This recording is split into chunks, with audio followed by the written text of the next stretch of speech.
From New Zealand, the University of Auckland.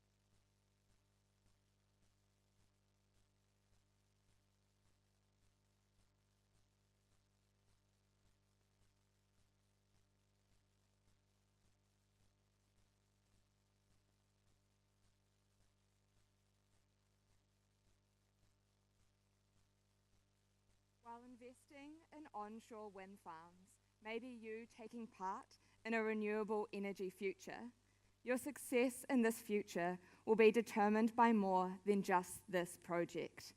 You also need to embed sustainability as a core value of Statoil. Sustainability isn't just about climate change anymore. It's a business decision demanded for by governments, by investors, and by consumers. Today, you've asked us the question, how can Statoil be the pioneer of a future of low-carbon energy and add value of $25 billion by 2030? To answer this question, we focused on 3 areas: introducing onshore wind, your current oil operations, and ingraining sustainability as a core value. It's each of these 3 areas that have driven our strategy from black to green. This will see you pilot a data-driven, storage-backed onshore wind farm in 2 locations, but more importantly, set up Statoil for this renewable energy future. But before we get to our strategy, let's look at 3 pieces of analysis. Firstly, what defines success for an onshore wind farm?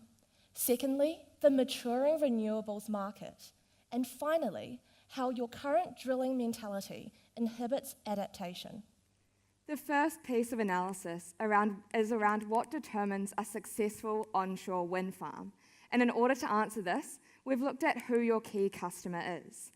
Your key customer is government organisations who often own their electricity grids.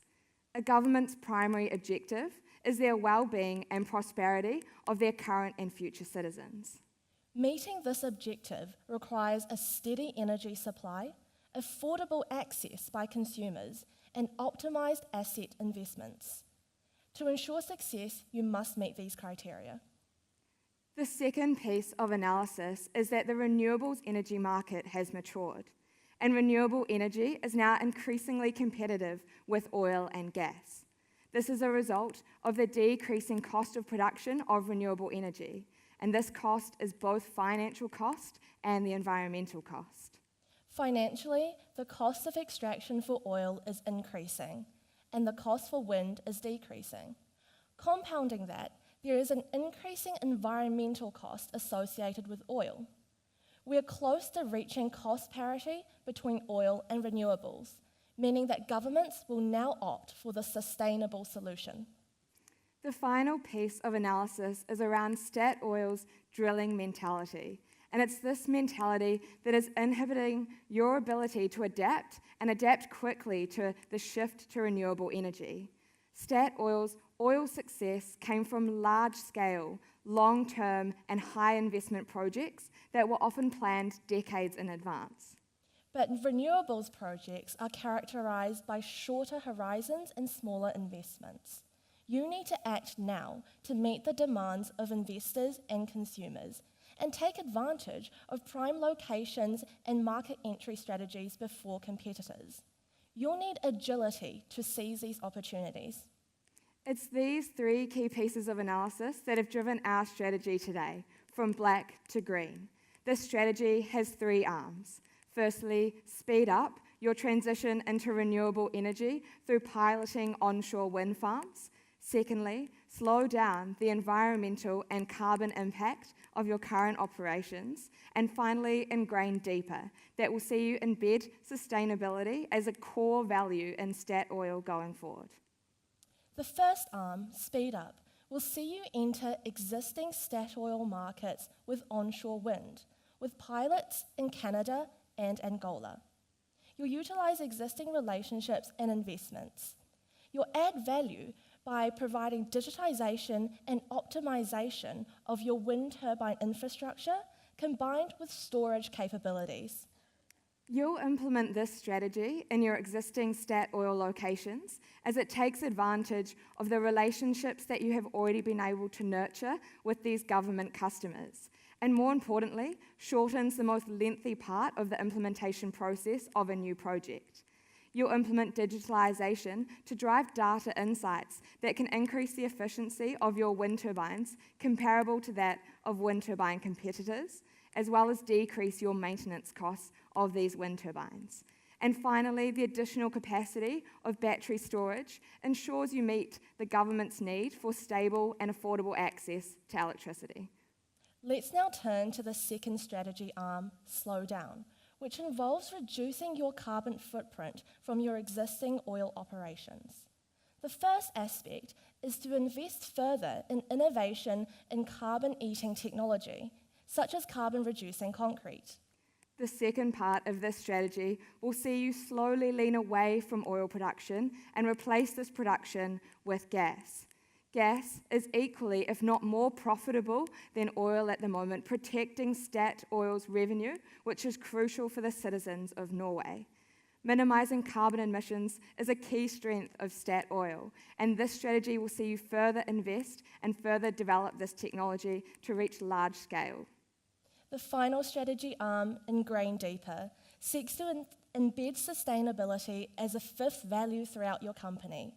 First, internally in employees and decision-making, then communicating that to the world. This strategy ensures that you can both recruit and retain sustainability-focused employees throughout Statoil, and this positions you for the renewable energy future. More importantly, this pleases state investors who are increasingly environmentally focused, as well as private investors who are demanding green investments. Overall, our strategy from black to green will positively impact profit, planet, and people. You'll add value of $25 billion to your business, lead the charge towards renewables through 800 wind farms, but more importantly, further the well-being and prosperity of current and future citizens. That was an overview of analysis and strategy, and we'll now pass you on to finance and implementation. So today we've proposed to you our strategy from black to green, which involves including onshore wind farms in your portfolio, reducing your carbon footprint, and ensuring a sustainable future for Statoil. Let's take a look at the first arm of our implementation for Speed Up. In selecting a location for you to introduce onshore wind farms, we've analysed the countries that you're currently producing oil in and have matched that with key criteria. You will introduce 2 pilot farms, one in Canada and one in Angola. Importantly, these are penetrating an emerging and a developed market, allowing you to test your technology as well as your entry strategy. Immediately, you will begin developing your capabilities with these onshore wind farms, allowing you to set up these 2 pilots at the beginning of 2018. At 12 months from then, you will have to evaluate the performance of these pilots. If you are on track to reaching your payback period targets, as well as have been able to provide a stable and affordable supply of energy for governments, you can then move on to expand to 2 more locations that year. Each large wind farm will have a capacity of 200 megawatts, generating annual cash flows of $30 million, enabling a payback period of 11 years, as well as achieving your return of investment targets of 9%. Furthermore, you'll be foregoing over 100,000 tonnes of carbon emissions with your move from non-renewable to renewable sources. At the point of evaluation of your pilot wind farms, you will have to check if you're on track. And in the case that your operations and maintenance costs are too high and you're not reaching the required returns, you will reinvest in more efficient technology, and if need be, you can put on hold some of the production capacity of those wind farms. The next step is then to scale up to the industrial level you require. In doing so, after you've successfully implemented your pilot program of 4 wind farms in the first 3 years, we then want you to scale up, firstly in the next 5, focusing on installing 20 to 50 wind farms per year, and then moving quickly to move into 100 wind farms each year to reach your target of 844 wind farms by 2030. A key part to introducing these onshore wind farms is creating the digital infrastructure to support these wind turbines. This is taking your current expertise in weather and operational analytics, turning that into a digitized system to ensure for interconnected wind turbines, real-time data collection, and optimized operations. This is creating what we call smart turbines. For example, you'll be able to track wear and tear in these turbines in order to accurately predict when a component part will fail. This will allow you to ensure that repairs and maintenance occurs before the turbine is damaged, not afterwards. This will reduce your downtime and decrease any large, severe, and costly damages, reducing your repairs and maintenance by 15%. The final part to this strategy is developing the storage capabilities for your onshore wind farms. We understand that in 2016, you put an investment towards the development of offshore battery storage. Utilising this investment, which will be ready in 2018, will allow your onshore wind farms to provide a steady flow of electricity in the face of inconsistent winds or fluctuating demand. Let's take a look at the implementation of the second arm of our strategy, Slow Down, which will reduce your carbon footprint. The implementation of this has 2 parts. The first is allocating a $10 million annual investment towards the development of carbon-eating technology, for example, carbon-eating concrete. Further investment will go towards carbon capture and storage, allowing you to be able to capture large-scale emissions. The second part will be decreasing your oil production and shifting it to gas. What would be a 50-50 ratio between your oil and gas production now would move to a 40-60 ratio. You'd be maintaining the same level of total energy production. However, you'd be reducing your carbon emissions by 3.9 million tonnes annually. This way, you're moving in the direction of becoming a more sustainable company while not decreasing your short-term revenues. Let's turn to the final arm of the strategy, Ingrain Deeper, which is embedding the value of sustainability within the core of your business. Culture change starts at the top. So you'll tie 10% of executive and senior management bonuses to the results of carbon emissions. This will flow through your company, through your employees, and each level of command, right down to the lower employees, allowing them to also energize their families and the community. You'll need to invest $500 per employee over the next 3 years up till 2020, as well as $115,000 annually in order to externally communicate your new sustainability value to the world.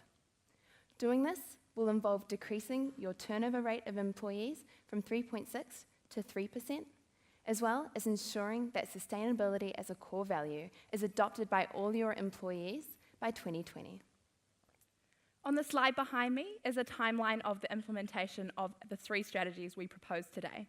Key actions for you to take now is the development and introduction of the 2 pilot farms, one in Canada and one in Angola, as well as beginning to ingrain that value of sustainability within the core of your business. That concludes our implementation of finance. I'll now pass back to conclude. Today we presented our strategy from black to green, with its 3 arms: speed up, slow down, and ingrain deeper. You'll be introducing onshore wind farms, managing your current oil operations, and ingraining sustainability as a core value. Not only does this add $25 billion of value to your business, it will further the prosperity of people and preserve the planet. Sustainability is no longer just a nice to have. So embedding this value in Statoil's core company ensures your success going forward into the renewable energy future.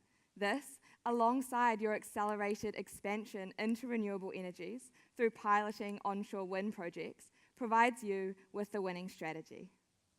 Thank you. We're now open for questions.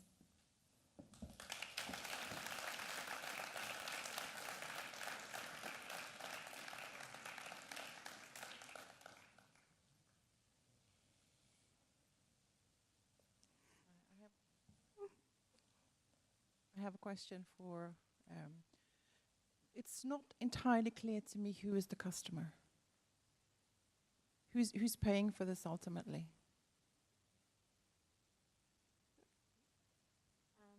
Ultimately, who's paying for this? So as much as our main relationship is with the government, the end consumer is who's paying for their energy at the end. Just a follow-up to that. But how are you moving from Statoil being a generation company to that power coming into the consumer? Are you suggesting Statoil goes all the way to the consumer, or is there a partner strategy there to bridge that gap? Are you referring to the fact that there's a generator in between the production of energy and the end consumer? Yes? 100% correct. The government's the overall customer, and as Taylor mentioned, your end consumer is who pays for electricity as they consume it. But there is a generator in the middle. The two locations that we've chosen to go into, in terms of Canada and Angola, both have largely developed generator companies already existing. So you are correct in the fact that there is a middleman. We do say that your government becomes your main customer because often they're the ones in charge of the licensing arrangements for the land that you need for these large-scale wind farms. So that was the initial piece of analysis around the government. But we do understand that then there's the generators who need to auction for the electricity that you've supplied, and then the final step being the end consumer who consumes the electricity. So thank you for a very positive story. I think it's a lot of prosperity in it, and it was very good, the presentation. So what do you think is the toughest leadership challenge for the executive committee to actually get this journey up to speed? Are you referring to our third strategy surrounding culture change? Yes. Right. So we've actually identified 10 steps to culture change, but perhaps I'll highlight 3 of them for you today. Firstly, culture change starts at the top with senior executives because the rest of the company follows by example. And that's why we recommended tying executive compensation to green metrics. And the second step to culture change is communication within the company. So this involves stating out loud clearly that sustainability is now a 5th value of your business. You're going to put it all up on your walls throughout newsletters, on the napkins, the eco napkins that you print in the cafeteria. And the third aspect of culture change is really incentivizing that change of behavior amongst all employees in the company. So an idea could be every month you give every employee 2 or 1 day to work on an innovation project that furthers the goal of sustainability. So with those 3 actions, plus the other 7 that we're happy to talk to you about, that's how you ingrain a new culture of sustainability. I think just additional to what Gillian said, the key challenge then becomes making sure that sustainability is at the forefront of the executive and the management's mind when they make a decision. I'm aware from your presentation that you said a lot of the time it comes down to the value of a project, and that's why renewable energy had started making up more of a mix of the projects that Statoil was pursuing. We think additional to that, a decision-making criteria should be sustainability and should be the impact on the environment rather than that being a secondary consideration in decision-making. Thanks for a very interesting presentation, a very positive presentation. I just wonder, what was the criteria when you selected Angola and Canada? What did you analyze on? And also, I would like to know, when you put up the timeline about having a wind farm in production in 2018, how did you put up that timeline? It's very, in a way, positive and very ambitious timeline. I can take the first section of that question. We did an analysis of the countries that you're currently producing oil in. The reason that we use countries you're currently in is because of the connection with the government.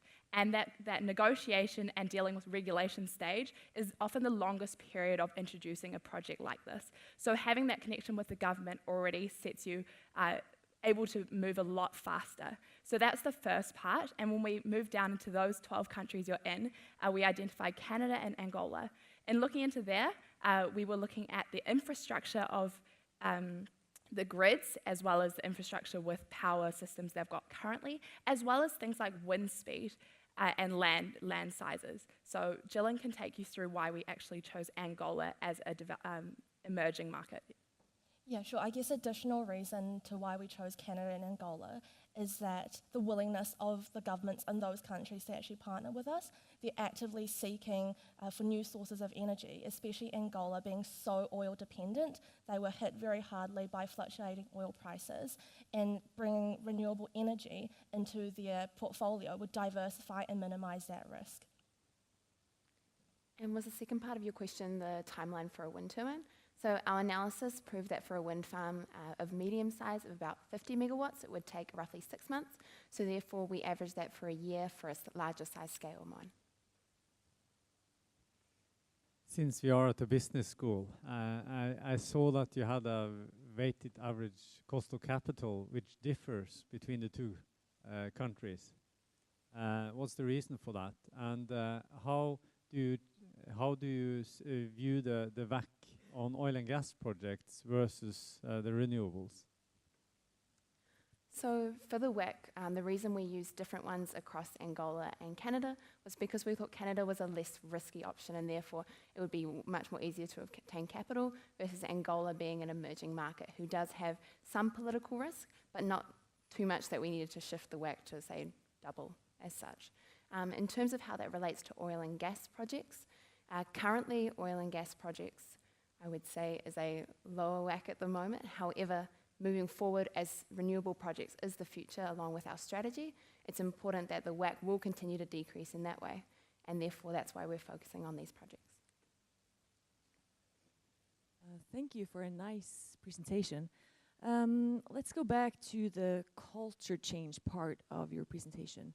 You assume that having a sustainability goal will do something about employee turnover. Can you please elaborate on that connection there? Why do you see that?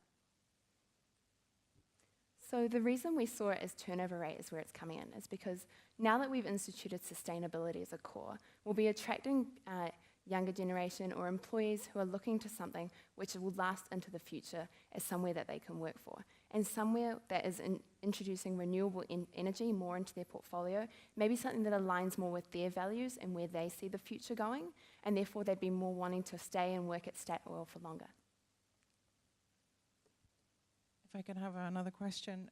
You've pointed to the relationships to governments as stakeholders as key in this strategy. Did you reflect on any other partnerships, industrial and financial, as we would transition into this? And what would it be the existing ones that we would keep, and what would be the new ones we would need to forge? So some of the partnerships that we saw you take with offshore wind farms is we saw your one with some of the local banks, for example, in the UK, as well as with Statkraft. And as much as we see that those are good partnerships, we saw that your purpose was to be able to do this on your own. So as much as we can, we'd propose that you take this yourself. However, these are other businesses or banks as partners you can look to work with if you are not reaching some of your stop-go criteria for these proposals. In terms of other industrial partnerships we potentially looked at for your expansion strategy, we did consider if you could use an entry strategy that utilised other forms of renewable energy, so partnering with a big solar company. So you'd enter with both wind and solar, which might be even more attractive to a government. But we thought that your wind entry strategy, if you do it in this way that's backed by data and already backed by battery storage capabilities, you're big enough on your own, and Statoil's got the reputation on its own to enter and to make an impact on its own. And then, of course, there's a revenue component of that, whereas if you enter on your own, any impact you have on the electricity grid comes straight back to Statoil, rather than having to partner and share your impact with another company.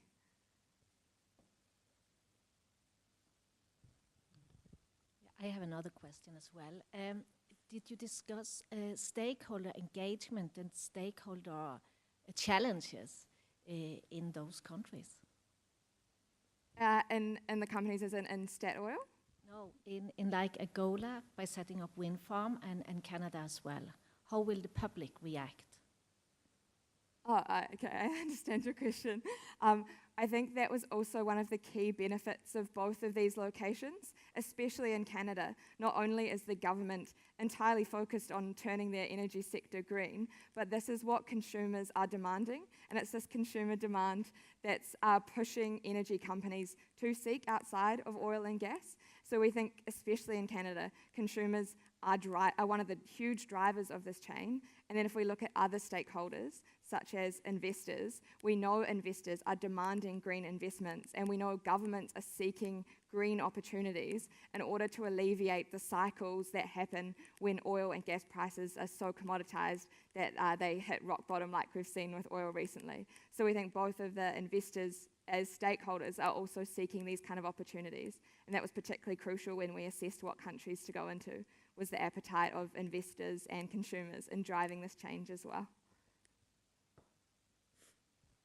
And considering that you look at Angola, did you look into the risk that end users very often don't pay for their electricity bill, or typically have highly subsidized electricity bills? So typically utility companies are by definition broke. Did you think about any risks for Statoil surrounding that? Yes, you're very right in that that is a risk, but in many emerging markets that risk will be present. However, Angola, with their recent experience through the volatility of oil prices, it's actually affected other sectors such as employment, healthcare, education, and that is why there's actually a bigger appetite amongst citizens in Angola for a new source of energy so that they can diversify that risk, so that their lights don't turn off when oil prices aren't favourable. So we feel that the citizens would be very welcome, very warm towards this new type of energy. What would you say is the main weakness of the analysis that you have just presented? I think one of the key weaknesses, and this is true for the entirety of the oil and gas industry, is that it may seem like we're only seeking these opportunities because oil prices are at the very bottom of the cycle with no really expectation that it's going to come up anytime soon. So I think a key weakness is that at any time, oil prices could increase again, which makes oil and gas seem really profitable and would seem like more projects could target oil and gas, as that's the most profitable part of the business to go into when prices rise again. What our response to that has been is that when you embed sustainability as a core driver of your entirety of your business, you're able to be protected not only when oil prices are high, but when they inevitably slump back down. So sustainability then becomes your cycle protector and also drives the decision-making factors. So it's not just when oil prices are good, we go back to oil, and when oil prices are down, we focus on renewables in the future.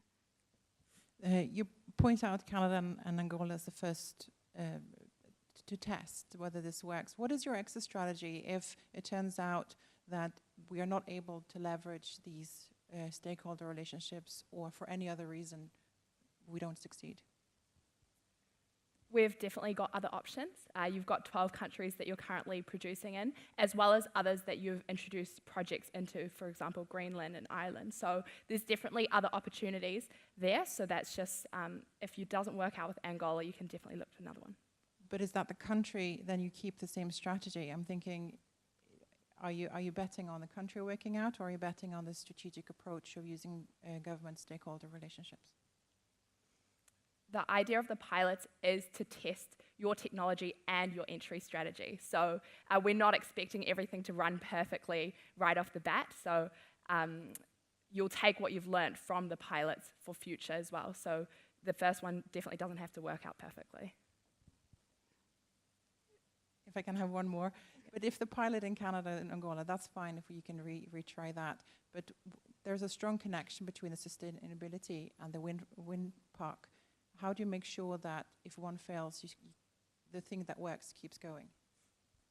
So you say there's a strong link between sustainability and renewable energy, and the wind part of the strategy?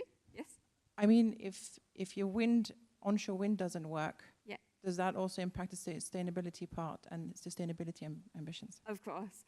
So I think the analysis around that is then, even if wind doesn't work, even if onshore wind isn't the future of Statoil's position in the renewable energy future, there's a lot of other renewable energy sources that Statoil could then pursue, and especially when sustainability is then a key part of your business.